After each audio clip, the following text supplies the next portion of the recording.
this piece is that I've worked towards to take my traditional skills and apply them in a contemporary way, meaning that I felt that I'd become stagnant in producing traditional art forms, artifactual style and technique of work that was pleasing to the market, being it was the galleries who have handled most of the work of most major artists up and down the coast. And I think that given some space, I think that we will eventually evolve. All artists will evolve into their interpretations of the time that we live in.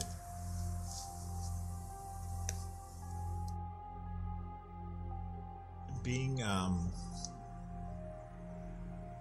in a place where I could look at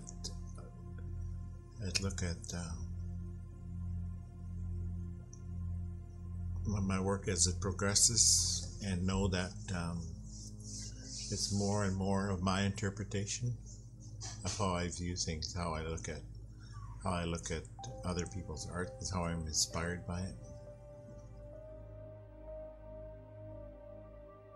Summarize my body of work. I come from a place of knowing that I have to create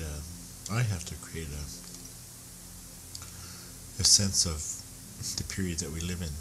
You know, I look at a lot of works and it certainly reflected that period that my ancestors lived in, and a lot of those artists,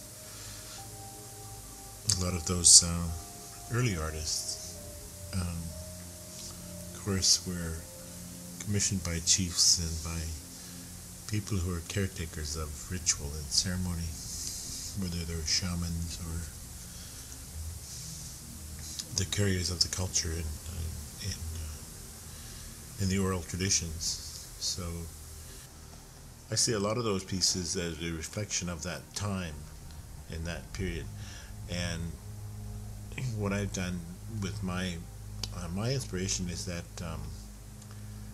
we live in a time now when things that we've become contemporary, and a lot of the traditions having been lost, a lot of the rituals around masks and around artifacts, paraphernalia, were forgotten.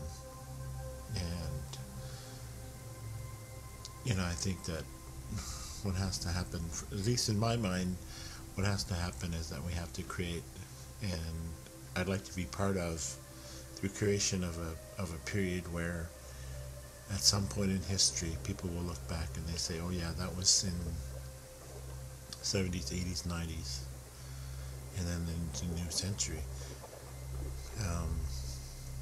I believe that we have the obligation, I say we, I mean the artists, we're obliged to reflect the style and technique based on the old traditional styles. I believe that pretty much summarizes the work and the inspiration that I have for my work.